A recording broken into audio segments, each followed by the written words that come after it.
వీళ్ళు ఏం చేస్తుంటారు కొంతమంది డైరెక్టర్లు. ఫర్ ఎగ్జాంపుల్ ఆ మధ్య ఒక పెద్ద డైరెక్టర్ కమ్ ప్రొడ్యూసరు ఇంకొక కొత్త డైరెక్టర్కి ఒక అమ్మాయిని పరిచయం చేసి, ఈ అమ్మాయికి నీ సినిమాలో ఛాన్స్ ఇయ్యి, నువ్వు యూజ్ చేసుకో బాగుంటుంది అని చెప్పి పరిచయం చేసి వెళ్ళాడు. ఎందుకంటే ఆయన ఇచ్చే పొజిషన్లో లేడు కాబట్టి ఆయన ఇంకెవరికో ఎండార్స్ చేసి వెళ్ళాడు.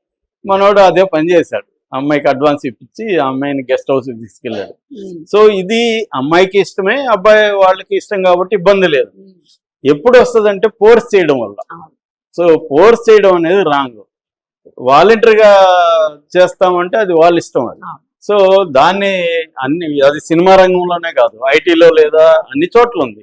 ఐటీలో కూడా ఇప్పుడు బ్యాక్ ఎండ్ లో ట్రై చేస్తాడు, హెచ్ఆర్ ఉంటాడు, అతని కంట్రోల్లో ఉంటది. అతను ఏం చేస్తాడు, నువ్వు ఇది ఆఫర్ చేస్తే నీకు నేను జాబ్ ఇప్పిస్తానంటాడు. కొంతమంది అమ్మాయిలు దానికి ఒప్పుకొని పోతే పోయింది ఏముంది, ఒకసారి చేస్తే మనకి జాబ్ మంచి జాబ్ వస్తుంది కదా అనుకుని. ఇంతకు ముందులాగా శీలం పట్ల అంత అభిప్రాయాలు ఇవాళ జనరేషన్ లో లేవు.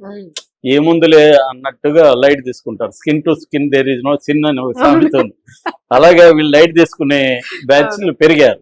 అంటే కెరీర్ ఇంపార్టెంట్ కాబట్టి ఇదేముంది వన్ నైట్ స్టాండ్ లాగా ఒకసారి వెళ్ళొసి వస్తే పోతుంది అనుకునే వాళ్ళు ఉండొచ్చు. సో ఇలాగా ఇప్పుడు ఏంటంటే కన్జ్యూమరిజం పెరిగినాక అమ్మాయిలు కూడా ఇది ఆఫర్ ఇస్తున్నారు. చాలా మంది అమ్మాయిలు ఏం చేస్తున్నారంటే సినిమా ఉపయోగించుకొని దీన్ని బిజినెస్ గా కూడా వాళ్ళు డెవలప్ చేసుకుంటున్నారు. సినిమా అనేసరికి సినిమాలో హీరోయిన్ అంటే వాళ్ళకి డిమాండ్ పెరుగుతుంది. ఇది ఒకటి. రెండోది ఏం చెప్పినట్టుగా ప్రొడ్యూసర్లు ఎందుకు సినిమాలు తీస్తున్నారంటే చాలా మంది దీనికే తీస్తారు.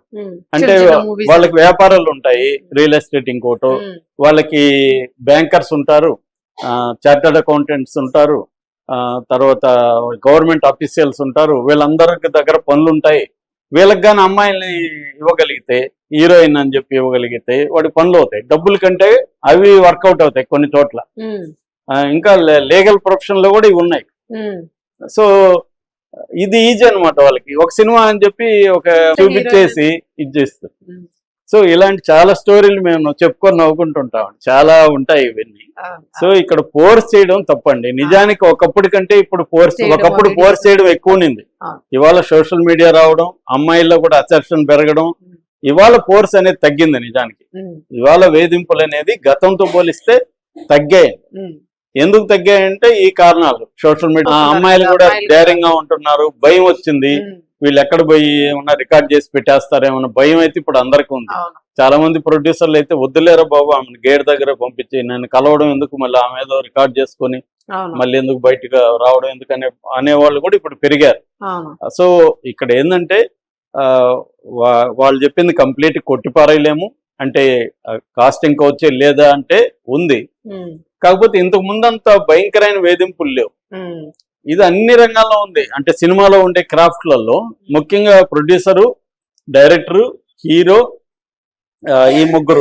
ఈ ముగ్గురు కాకుండా మళ్ళీ దాంట్లో ఎవరు ఇంపార్టెంట్ కాస్టింగ్ కౌచ్ అనేది ఇండియాలో తెలుగులో పెద్దగా ఏమి లేదు. ఆ పోస్టు అంటే కాస్టింగ్ ని సెలెక్ట్ చేసే పోస్టులు తక్కువే, వీళ్ళే చేస్తారు. మేనేజర్లు, కో డైరెక్టర్లు, ప్రొడ్యూసర్లు వీళ్ళే చేస్తారు. సో వీళ్ళల్లో ఎవరు ఆ నేచర్ ఉంటే అమ్మాయిలు కూడా వాళ్ళ గుర్తిస్తారు, వీళ్ళకి పవర్ ఉంది కాబట్టి వాళ్ళకి ఒకరితోనే ఉందాం, అందరి దగ్గరికి వద్దని మిగతా వాళ్ళకి తెలివిగా అవాయిడ్ చేసేవాళ్ళు కొంతమంది. లేదు సార్ నేను సార్ టచ్ లో ఉన్నాను సార్ అని చెప్తారు ఇండైరెక్ట్ గా. అంటే వీడు కూడా ఇంకా ఆయన టచ్ లో ఉంటే మనకు వర్కౌట్ అవుతుందని వీడు గమ్మునుంటారు. ఇలాగా జరుగుతుంటాయండి.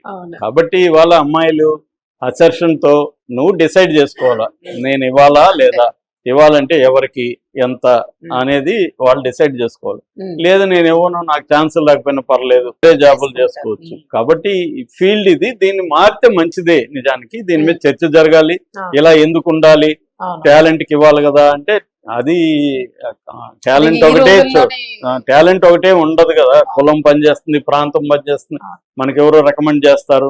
టాలెంట్ కూడా కొంతవరకు వచ్చిన తర్వాత మళ్ళీ మీకు అసెప్షన్ పెరుగుతుంది. ఒక నేము ఫేమ్ వచ్చిన తర్వాత అప్పుడు మీరు అడగడానికి కూడా భయపడతారు వాళ్ళు కూడా, అవతల. ఇది మ్యూజిక్ డైరెక్టర్లు కూడా చేస్తారు. సింగర్స్ అందుకనే ఎవడో అడిగాడు ఆ మధ్య, సింగర్స్ ఎందుకు అందరూ అందంగానే ఉంటారని. ఎందుకంటే అందంగా ఉన్న వాళ్ళే వీళ్ళు సెలెక్ట్ చేస్తారు మ్యూజిక్ డైరెక్టర్లు. సో వీళ్ళు కూడా చాలా మంది మ్యూజిక్ డైరెక్టర్లు నాకేంటి అన్నది ఉంటది. అంటే జరగదా, ఖచ్చితంగా ఫోర్స్డ్ గా ఉండదని ట్రై చేసుకునేవాడు ఉంటాడు. అంటే ఫ్లట్టింగ్ ట్రై చేసేవాళ్ళు ఉంటారు. ఎవరైతే చిరంజీవి కూతురైనా ఇంకొకరు ఉంటారు కదా, వాళ్ళు ట్రై చేస్తారు. అంతకంటే పెద్దోడు చిన్నవాడు కూడా ట్రై చేసుకోవచ్చు, వాడు ట్రై చేసుకోవడం తప్పు, taste పడితే వాళ్ళది. పడుతుంది లేకపోతే లేదని రాయేద్దాం అనుకున్న వాళ్ళు ఉంటారు. అవునా కాకపోతే ఫోర్స్ చేయడానికో కండిషన్ పెట్టడానికి భయపడతారు. భయపడతారు. అది రెండోది వాళ్ళకి కూడా అవసరం లేదు. ఆ. కాబట్టి అలాంటి వాళ్ళు, అందుకనే బ్యాక్గ్రౌండ్ నీకు బలంగా ఉండి సినిమాలో ఉంటే దీన్ని ఫేస్ చేయడం అంత అవును. ఈజీ. లేని వాళ్ళకి, కొత్తగా ఎంట్రీ అయ్యే వాళ్ళకి అన్ని చోట్ల ఉంది, అవును. తెలుగనే కాదు.